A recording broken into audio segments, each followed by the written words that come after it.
और अब वक्त यूपी प्राइम का है। 2022 के विधानसभा चुनाव को लेकर पार्टी कार्यकर्ताओं में जोश भरने के लिए अखिलेश यादव मिर्जापुर पहुंचे। इस दौरान उन्होंने प्रदेश सरकार पर जमकर हमला बोला। अखिलेश ने कहा कि देश में महंगाई लगातार बढ़ रही है। कोई कल्पना नहीं कर सकता था कि डीजल पेट्रोल 100 रुपए लीटर हो जाएगा। क्या गरीब ये सोच सकता था कि उसे 1000 रुपए का सिलेंडर लेना पड़ेगा। यानी कुल मिला के अखिलेश यादव कई मुद्दों को आधार बनाकर और खासकर महंगाई को, बढ़ते पेट्रोल डीजल को लेकर, किसानों को लेकर सरकार को घेरते हुए नजर आए।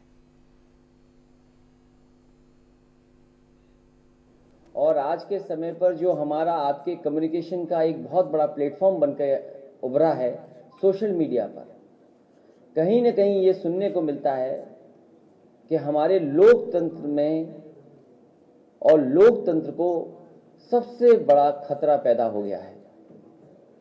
कई बुद्धिजीवी इस बात पर चर्चा कर रहे हैं कि लोकतंत्र बचेगा कि नहीं बचेगा।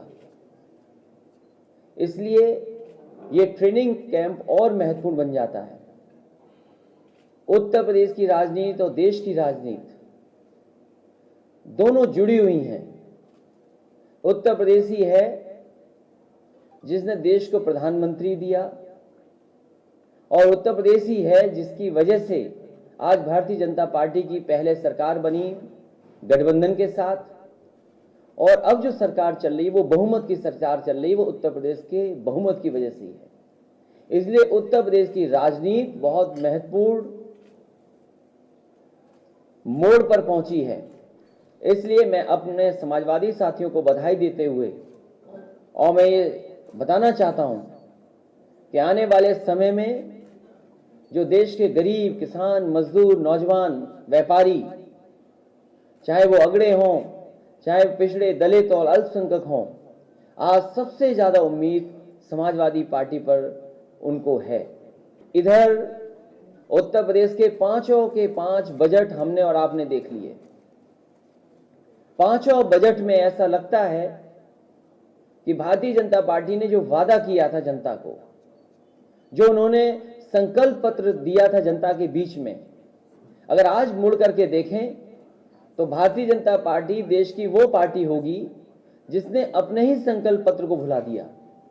जो जो वादे संकल्प पत्र में किए गए थे, 5 बजट पूरे हो जाने के बाद और दिल्ली की सरकार का इतना बड़ा सहयोग होने के बाद आज संकल्प पत्र पूरा नहीं है उनका। और जिन लोगों ने ये कहा कि हम किसान की आमदनी दुगनी कर देंगे, हर भाषण में कहा, हर जगह जाकर के कहा, कोई जगह बची नहीं जहां पर इन्होंने कहा ना हो कि आमदनी दुगनी कर देंगे। और सोचिए वही दल के नेता, वही पार्टी ऐसा कानून लेकर के आई है कि आने वाले समय में किसान के लिए डेथ वारंट साबित होगा, जहां उनकी खेती लूटी जाएगी और वहीं बड़े बड़े उद्योगपतियों की नजर उनकी खेती पर होगी। भारतीय जनता पार्टी ये तर्क देती है कि जमीन को कोई खतरा नहीं है।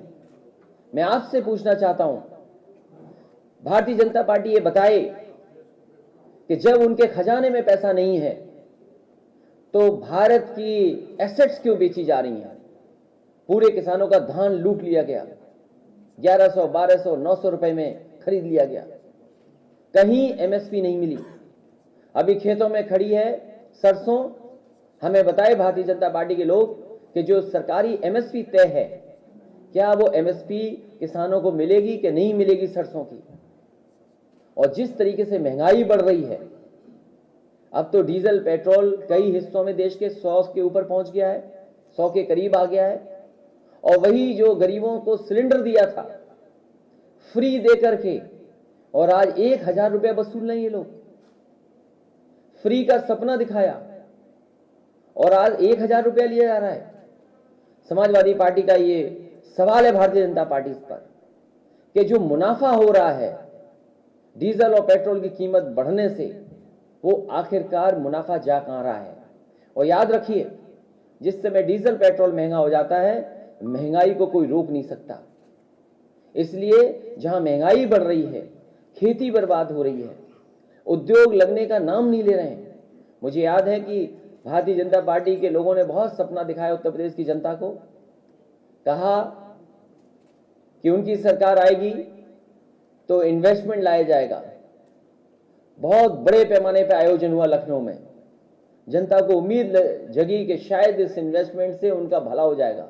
नौजवानों को भी लगा कि उन्हें काम, नौकरी और रोजगार मिल जाएगा। लगभग 5 लाख का एमओयू हुआ। सरकार ने 5 लाख का एमओयू किया, लेकिन जमीन पर कुछ नहीं आया। डिफेंस कॉरिडोर बनाने का सपना दिखाया, डिफेंस कॉरिडोर के नाम पर कुछ नहीं आया। तो हम कैसे भरोसा कर लें भारतीय जनता पार्टी पर, जिन्होंने नोटबंदी करके हमारे उद्योग, कारखाने सबको बंद कर दिया। थोड़े बहुत नोटबंदी में बंद हुए, कुछ जीएसटी में बंद हो गए, और रहे बचे कारोबार कोविड के बहाने जिस तरीके से लॉकडाउन किया, पूरा का पूरा उद्योग खत्म हो गया। बताओ हमारे मध्यम वर्ग के लोगों की क्या हालत है आज। महंगाई के मारे वो सोच रहे हैं शहरों में रहते हुए कि हम खाएं क्या और बचाएं क्या। इस महंगाई ने हमारा आज खराब किया है, और जिस तरीके से हमारा रखा हुआ पैसा बैंकों में, उसकी जो इंटरेस्ट कम की है, उससे हमारा भविष्य भी खतरे में डाल दिया है।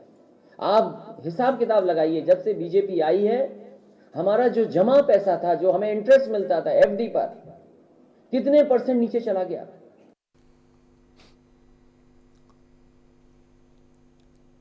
मुख्यमंत्री योगी आदित्यनाथ ने प्रधानमंत्री और केंद्रीय मंत्री हरदीप पुरी को अयोध्या इंटरनेशनल एयरपोर्ट के लिए केंद्र सरकार द्वारा जारी किए गए 250 करोड़ रुपए के लिए धन्यवाद दिया।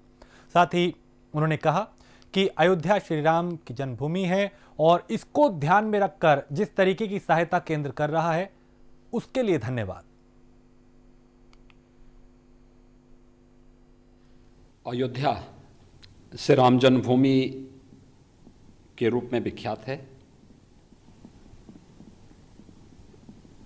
अयोध्या में भगवान श्री राम के भव्य मंदिर निर्माण की कार्रवाई युद्ध स्तर पर चल रही है। अयोध्या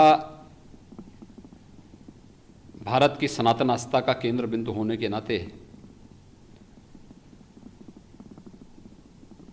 लाखों की संख्या में श्रद्धालुजन अलग अलग पर्व और त्योहारों के समय में अयोध्या में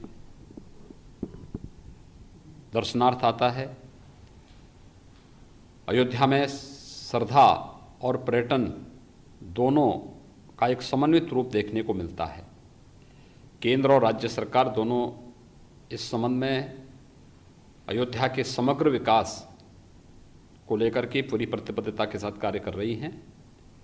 मुझे बताते हुए प्रसन्नता है कि अयोध्या में अंतर्राष्ट्रीय पर्यटन को भी विकसित करने के लिए वहाँ पर ढेर सारी संभावनाओं को आगे बढ़ाया जा रहा है। हम सब जानते हैं कि दुनिया के तमाम देशों में भारतीय मूल के नागरिक और भारत के अप्रवासी भारतीय भी बड़ी मात्रा में वहाँ निवास करते हैं। उन सब की भी इच्छा होती है कि अयोध्या आ सकें, और इसलिए उत्तर प्रदेश सरकार ने अयोध्या के जो एयर स्ट्रिप थी उसको एयरपोर्ट को इंटरनेशनल एयरपोर्ट के रूप में डेवलप करने का एक प्रस्ताव भारत सरकार के पास भेजा।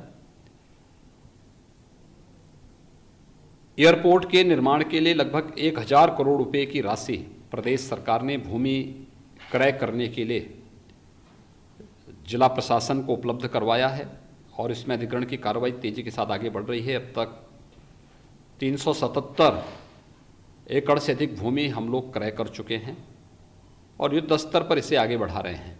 मुझे ये बताते हुए प्रसन्नता है कि भारत सरकार ने उत्तर प्रदेश सरकार के इस प्रस्ताव को अपना अनुमोदन दिया है, और इस हेतु कि वहाँ पे तत्काल 250 वहाँ पे ATR 72 वहाँ पर संचालित हो सके। ATR 72 के जैसे विमानों को संचालन करने के लिए 250 करोड़ रुपए वहाँ के एयरपोर्ट के निर्माण के लिए तत्काल उपलब्ध कराए हैं। एयरपोर्ट के विस्तार की कार्रवाई इसके साथ ही चलती रहेगी, जिसमें हम एयरबस और अन्य जो बड़े विमान हैं वहाँ पर यात्री विमानों का आवागमन बेहतर तरीके से हो सके, इसके लिए प्रदेश सरकार पूरी तरह भारत सरकार से संवाद बना करके इस कार्यक्रम को आगे बढ़ाने के लिए प्रतिबद्ध है। अयोध्या के मर्यादा पुरुषोत्तम भगवान श्री राम के नाम पर रखे जाने वाले इस एयरपोर्ट के ATR 72 के सेवा को संचालन करने और उसके लिए 250 करोड़ रुपए की राशि स्वीकृत करने के लिए मैं आदरणीय प्रधानमंत्री जी के प्रति आभार व्यक्त करता हूं और केंद्रीय नागर विमानन के मंत्री श्री हरदीप पुरी जी को हृदय से धन्यवाद देता हूं कि उन्होंने राज्य सरकार के इस प्रस्ताव को प्राथमिकता के आधार पर आगे बढ़ाने का कार्य किया है। निश्चित ही अयोध्या के टूरिज्म को और अयोध्या आने वाले श्रद्धालुओं को उनके आवागमन को और सहज और सरल बनाएगा। उत्तर प्रदेश में इन दिनों आंदोलनों का दौर जारी है, जहां एक तरफ विपक्षी दल महंगाई को मुद्दा बनाकर सरकार को घेर रहे हैं, दूसरी तरफ परीक्षार्थी और अभ्यर्थी अपनी मांगों को लेकर आंदोलन कर रहे हैं। इस कड़ी में आज वीडियो 2018 भर्ती के परीक्षार्थी लखनऊ में मुख्यमंत्री आवास को घेरने के इरादे से आए और सीएम आवास से कुछ दूर गोल्फ क्लब के पास नारेबाजी करने वहां पे अपनी मांग को करने लगे, नारेबाजी करने लगे, अपनी आवाज बुलंद करने लगे। परीक्षार्थियों का कहना है कि नियुक्ति प्रक्रिया कई साल से लंबित पड़ी है। जैसे सरकार 5 साल के लिए होती है, वैसे ही नियुक्ति प्रक्रिया पंचवर्षीय योजना की तरह हो गई है। हम पढ़ लिख कर धरना देने के लिए मजबूर हैं, हमें नियुक्ति चाहिए और कुछ नहीं।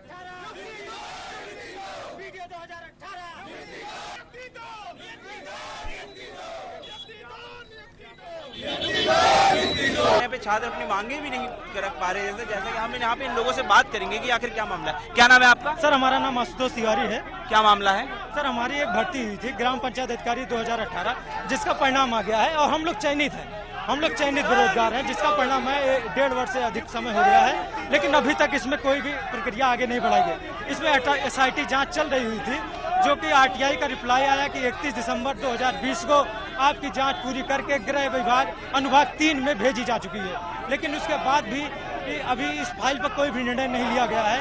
और माननीय मुख्यमंत्री जी एक बात कहते हैं कि एक टेबल पर कोई भी फाइल 15 दिन से ज़्यादा नहीं होनी चाहिए, फिर भी 2 महीना हो गया है, अभी भी हमारी फाइल जो है गृह विभाग में है, वो अभी तक आयोग नहीं भेजी जा चुकी है। जब तक आयोग नहीं भेजी जाएगी तब तक हमारी प्रक्रिया आगे नहीं बढ़ेगी। हमारी सरकार से केवल एक मांग है कि और क्या रणनीति रहने वाली है आप लोगों की अगर आपकी मांगे आज नहीं मानी जाती हैं? हम सरकार से अपनी केवल मांग ही रख सकते हैं, हम उनका विरोध तो कर नहीं सकते, क्योंकि आजकल विरोध के लिए देख लीजिए हमारे साथियों को किस प्रकार बर्बरता की जा रही है। जब पुलिस वाले भाई साहब जबरदस्ती हमारे भाइयों को खींच के ले जा रहे हैं, ऐसी जबरदस्ती की जा रही है, तो हम सरकार से केवल अपनी मांग ही रख सकते हैं। और हमारी मांग केवल एक ही है कि हमारी भर्ती में जो भी हो जल्दी करवा दें। हम लोग 1.5 वर्ष से परेशान हैं। एक आदमी के पीछे 5 कम से कम एवरेज अगर निकाला जाए तो 5 लोगों का परिवार है जो कि संकटग्रस्त है, जूझ रहा है। एक ग्रुप सी की नौकरी हमारे लिए संजीवनी बूटी के समान है, लेकिन माननीय मुख्यमंत्री जी हमसे एक ही हाथ जोड़ के निवेदन है, अगर आप हमारी बात सुन रहे हैं तो आप कृपया करके हमारी भर्ती को पूरा करवा दीजिए। उस पर जल्द शीघ्र जो भी निर्णय हो आपको लेना हो, सही गलत, वो ले लीजिए और हम लोगों को बेरोजगारी से मुक्त कर दीजिए।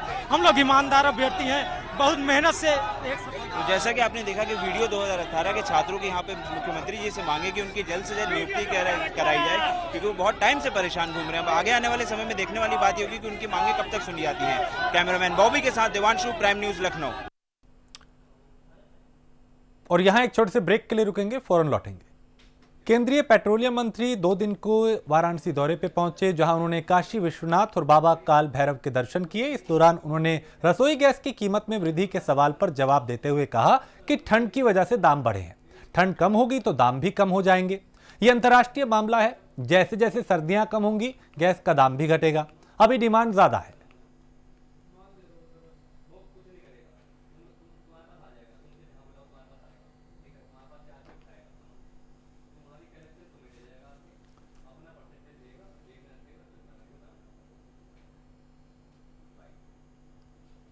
बाबा की श्रद्धा अलग है, बाकी रहा पेट्रोल की प्राइस। जी देखो, 2 कारण से अभी थोड़ा दिक्कत दिख रही है।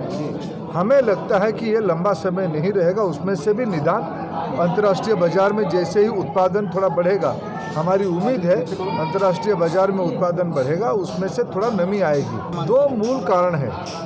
एक, कोरोना के कारण उत्पादन में कटौती हुई थी, उत्पादनकारी देश तेल उत्पादन कम किए थे। उन दिनों में तेल उत्पादन कम करने का प्रमुख कारण था आवश्यकता नहीं थी, डिमांड नहीं थी। अभी जैसे 2021 की जनवरी फरवरी में डिमांड स्वाभाविक हो गया है, उस आवश्यकता को पूरा करने के लिए उत्पादन नहीं हुआ है, प्रोडक्शन नहीं हुआ है, ये एक प्रमुख कारण है। दूसरा, जिस प्रकार की सरकारों के खर्चे बढ़े हैं, राज्य सरकार हो या केंद्र सरकार हो, कोरोना की महामारी की विभीषिका के कारण अर्थनीति ठप हो गया था। लोगों को रोजगार दिलवाना, लोगों की स्वास्थ्य चिंता करना, विकास कामों में तेजी लाना, अर्थनीति को पटरी में लाना, इसीलिए सरकार की व्यय बढ़ी है। इसीलिए थोड़ा टैक्स के कारण लोगों को भी कष्ट है। बिजनौर में एक हफ्ता पहले कस्बे में हुई 13 लाख की चोरी के मामले में पूछताछ के लिए एक युवक को लेने गई पुलिस के ऊपर परिजनों ने हमला बोल दिया। इसमें एक कांस्टेबल और एक दारोगा गंभीर रूप से घायल हुए। घायल कांस्टेबल को सीएचसी भर्ती कराया गया। दारोगा की गंभीर हालत को देखते हुए बिजनौर के लिए रेफर किया गया। बता दें कि कोतवाली देहात के मोहल्ला सादात में एक युवक को पूछताछ के लिए बुलाया गया था और दारोगा पवन कुमार और कांस्टेबल सोनू के ऊपर उसके परिजनों ने हमला कर दिया था।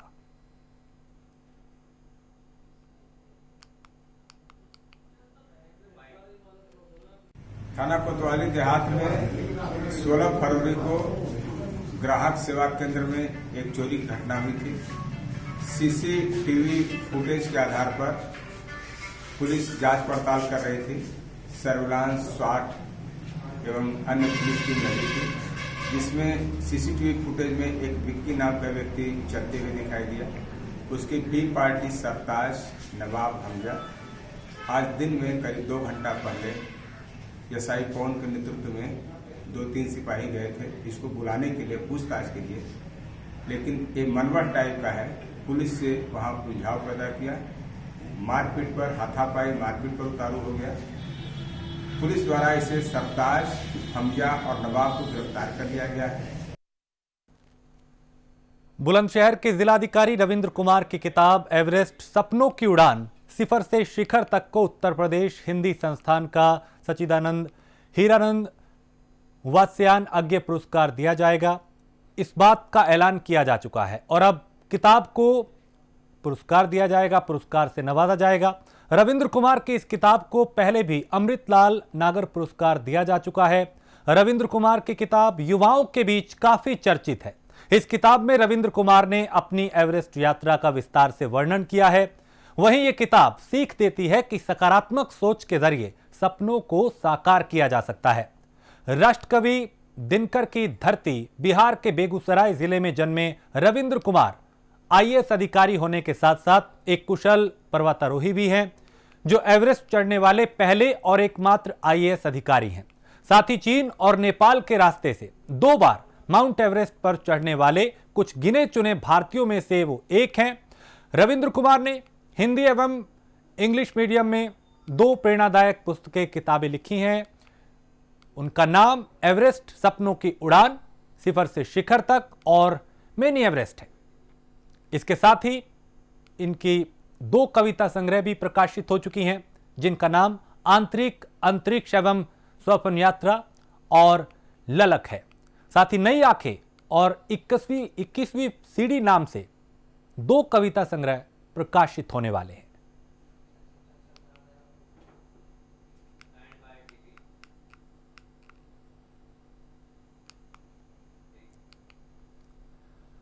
अयोध्या में मेडिकल स्टोर के मालिक ने हड़ताल शुरू कर दी है। आज जनपद का एक भी मेडिकल स्टोर नहीं खुला।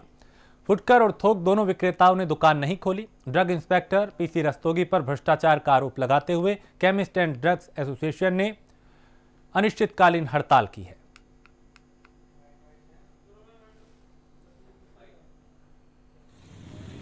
एक ही मांग है भैया कि फैजाबाद से मानसिक रोग से पीड़ित ड्रग इंस्पेक्टर पीसी रस्तोगी का यहाँ से ट्रांसफर या सस्पेंशन किया जाए। कोई क्या माने, कारण क्या है? अभद्र व्यवहार, लाइसेंस रिन्यूअल करके न देना, जिस दुकान पर जाना अगर वहाँ महिला है तो उससे छेड़छाड़ करना, रात को उसको गंदे मैसेज भेजना, लोगों से अनर्गल पैसा वसूलना, व्यापारियों को उत्पीड़न करना, अपने से पिता तुल्य दुकानदारों से अभद्र भाषा में बात करना,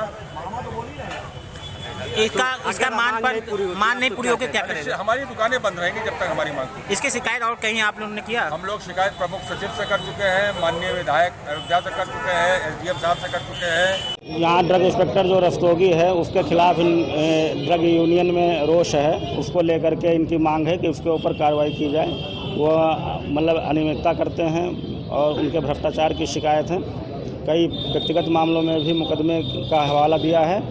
तो मैंने इनको आश्वासन दिया है कि इस तरह की हड़ताल ना करें और अगर ये इंस्पेक्टर दोषी है तो इनके ऊपर कार्रवाई तो होना तय है।